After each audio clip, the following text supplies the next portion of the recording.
મારું નામ દેસાઈ રાજેન્દ્રભાઈ સવજીભાઈ છે અને હું પ્રોડક્શન મેનેજર તરીકે કામ કરું છું. આ કંપની સાથે હું 2002થી જોડાયેલો છું, એટલે કે 22 વર્ષ થઈ ગયા. હું 2002માં ટ્રેનિંગ કેમિસ્ટ તરીકે જોડાયેલ અને ત્યારબાદ 2013થી ક્વોલિટી ઇન્ચાર્જ તરીકે જોડાયેલ અને 2018થી પ્રોડક્શન ક્વોલિટી મેનેજર તરીકે જોડાયેલ અને 2023થી પ્રોડક્શન મેનેજર તરીકે. 2002માં પ્રોડક્શન અને ક્વોલિટી કેવું હતું ને એ ધીરે ધીરે ઇમ્પ્રુવમેન્ટ આજે ક્યાં સુધી જોઈશ? 2002માં હું જ્યારે જોઈનિંગ કરી ત્યારે એનકે પ્રોટીન્સ 300 ટનની કેપેસિટી સાથે પ્લાન્ટ ચાલતો હતો, પણ ધીરે ધીરે આજે 1500 મેટ્રિક ટનની પર ડે કેપેસિટી પર પ્લાન્ટ પહોંચ્યો છે, એટલે બહુ જ પ્રોગ્રેસ કરે છે.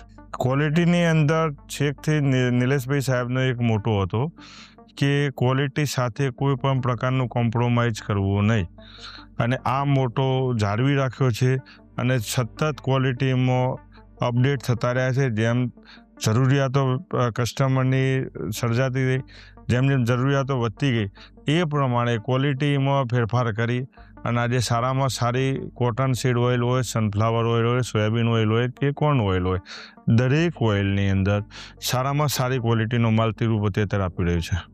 કેવી રીતે એનકેમાં એની પ્રગતિ થતી ગઈ, કેવી રીતે મશીનરીઝથી લઈ પ્લાન્ટ્સથી લઈ, અને નિલેશ શર્મામાં માર્ગદર્શન માઇક્રો પ્લાનિંગ શું રહે પ્રોડક્શન? નિલેશ સરનું માઇક્રો પ્લાનિંગ મેઇન તો બજારમાં ગ્રાહકને શું જરૂર છે તેની તરફ એમનું ફોકસ વધારે હતું અને તેના હિસાબે ફોકસ ગ્રાહકોની માંગ વધતી ગઈ તેમ તેમ પ્લાન્ટ અપડેટ કરવાની જરૂર પડી, કેપેસિટી વધારવાની જરૂર પડી. 2010ની અંદર પહેલાં 300 ટનની રિફાઇનરી 2002માં ચાલતી હતી. 2010ની અંદર બીજો 500 ટનનો પ્લાન્ટ વધાર્યો અને ત્યાર પછી આગળ પણ જરૂરિયાત વધતી ગઈ એટલે 2016માં બીજો 500 ટનનો વધાર્યો. આમ કરતાં કરતાં અત્યારે હાલ total 1550 metric ton per day પ્રોડક્શને પહોંચ્યા છે. આમાં નિલેશભાઈ સાહેબનું ખૂબ મહત્ત્વનું કામ હતું કે તે કસ્ટમરની દરેક વસ્તુ સમજી શકતા હતા કે કસ્ટમરને શું જોઈએ છે. કસ્ટમર ઇઝ ગોડ આ મોટો સાથે એ ચાલ્યા છે. કોઈ પણ કસ્ટમરની કમ્પ્લેન આવે તો પહેલાં એ હેન્ડલ કરવામાં એમનો મોટો સાથ રહેતો કે ભાઈ આમને તકલીફ ના પડવી જોઈએ, અને એના હિસાબે ગ્રાહકોની માંગ વધતી જ ગઈ અને આજે મોટું વિશાળ એમ્પાયર ઊભું થઈ ગયું. આપે વાત કરી કે કસ્ટમરની કોઈ કમ્પ્લેન આવે તો એના ઉપર સર પહેલા કામ કરે. યસ, ઘણી વખત બને. આમાં શું કસ્ટમર કોઈ પણ ટ્રાન્ઝેક્શન વખતે આમ તો અહીંથી અમે ક્વોલિટી તો ઇમ્પ્રૂવ કરીને જ મોકલતા હોઈએ, એટલે બને ત્યાં સુધી કોઈ પણ પ્રકારની કમ્પ્લેન ના આવે.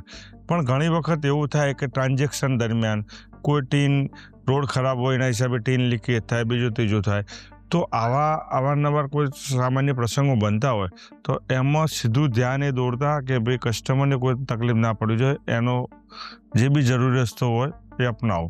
એ રસ્તો અપનાવીને એના માટે જે બી આગળ પ્રિએક્ટિવ એક્શન લેવી પડતી, પ્રિવેન્ટિવ એક્શન એ લેતા અને આગળ કામ કરતા. સરનું વલણ એક જ હતું કે તમામ કર્મચારી છે કંપનીના એ એક પોતાના ફેમિલી મેમ્બર છે. આ રીતે એમનું સીધું વર્તન હતું અને આ ફેમિલી મેમ્બર તરીકેના વર્તનના હિસાબે દરેક માણસો પ્રોફેશનલ તરીકે ને ઇમોશનલી જોડાયેલા હતા કે અમારી કંપની છે, અમે કંપની માટે શું કરીએ. અને સર દરેક વ્યક્તિ અને દરેક પ્લાન્ટ, દરેક ઓઇલ, દરેક બાબત ઉપર નાની નાની વસ્તુ પર બહુ જ ધ્યાન આપતા હતા અને આના કારણે મેઇન ફાયદો થયેલ છે. આપે વાત કરી કે પ્રોફેશનલી નહીં ઇમોશનલી જોડાયેલા, એક ફેમિલી મેમ્બર લાગણીના સંબંધોથી જોડાયેલા બધા. કોઈ પણ નાની યા મોટી તકલીફ હોય તો એ એક જ શબ્દ એમનો હતો કે હું બેઠો છું, કોઈ પણ તકલીફ હોય તો હું બેઠો છું. આ એમના જે હું ભર્યા શબ્દો હતા ને એના હિસાબે કામ કરવાની અમારી વૃત્તિ વધી જતી હતી કે ભાઈ કંપની માટે અમે કંઈક કરી છૂટીએ, અને એના હિસાબે આજે 22 વર્ષથી એક જ કંપનીમાં જોડાયેલ છે.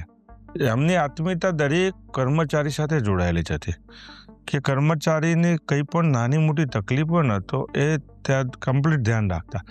એ અઠવાડિયામાં 2 વખત યા 3 વખત બી કંપનીમાં આવે તો નાની વસ્તુ પર દરેક માણસને બોલાવીને બેસાડીને કંઈ કામ ના હોય તો પણ બેસાડીને પૂછે કે ભાઈ કોઈ પ્રોબ્લેમ, બીજું કંપનીને લગતા પ્રોબ્લેમ એકલા નહીં, તમારા ફેમિલી પારિવારિક પ્રોબ્લેમ મતલબ એમને એવું નહોતું કે પૈસાદાર કે ગરીબ કે કર્મચારી કે શેઠ, એક આત્મીયતા માણસને, કે માણસને કોઈ તકલીફ ના પડવી જોઈએ. અને એની સાથે જો એના હિસાબે જ આજે એનકે પ્રોટીન્સનો પરિવાર સાથે જોડાયેલો રહેલો છે. હું મારો જ એક પ્રસંગ કહું કે મારી દીકરીના મેરેજ હતા ત્યારે એમને કહેલું મને કે ભાઈ તમારી દીકરીની મારી પણ દીકરી જ છે, દીકરીના મેરેજ એક જ વખત આવે એટલે એની અંદર બિલકુલ કચાશ નહીં રાખવાની, હું તમારી સાથે જ છું, બાકીની જવાબદારી મારી પર છોડ દો, પણ સારામાં સારો પ્રસંગ કરવાનો છે આપણે. એક આવા લાગણી ભર્યા સંબંધો કોઈ આવા ભાગ્યે જ બોસ કરી શકે, બાકી કોઈ ના કરી શકે. નિલેશ સર સરળ, દયાળુ, પ્રામાણિક અને ધાર્મિક વૃત્તિવાળા હતા કે એ પૈસાદાર હોય કે ગરીબ માણસ હોય એમનામાં એવું હતું નહીં. દરેક માણસ એમના માટે સરખા જ હતા. દરેક માણસને સમજવામાં અને મદદ કરવામાં બહુ સારું એમનું ઋણ હતું. સરનું ક્વોલિટીમાં વિઝન કેવું હતું? એમને ક્વોલિટી એક મોટો હતો કે ભાઈ ક્વોલિટીમાં કોઈ કોમ્પ્રોમાઇઝ નહીં. મારે ગમે તેટલો ખર્ચો થાય, ગમે તેવું નુકસાન પડે, કોઈ ટેન્શન નહીં કરવાનું, પણ કસ્ટમર જોડે કોઈ જાતને કોમ્પ્રોમાઇઝ કરવા નથી. ક્વોલિટી જોડે કોમ્પ્રોમાઇઝ ના હોય તો કસ્ટમર સેટિસ્ફાઈડ થાય. અને આ બાબત ઉપર એમનું બહુ સારું ધ્યાન હતું. મેઇન વસ્તુ એક છે કે આજે બોસ તરીકે દરેક માણસને, દરેક કર્મચારીને સમજી શકતા હતા. બીજી જગ્યાએ શું હોય છે કે પ્રોફેશનલ ટચ હોય છે કે બસ તમારા કામથી મતલબ હોય, તમને કામ આપ્યું, તમારું કામ પતી ગયું, બસ એનાથી. અહીંયા એવું નહોતું. નિલેશભાઈ સરને એવું કે કામ પતી ગયું તો કંઈ વાંધો નહીં, અમારે તમને સમજવા છે, તમારે શું જરૂર છે, તમારે શું કામ છે. આના હિસાબે એક ભાવ જળવાઈ રહ્યો હતો.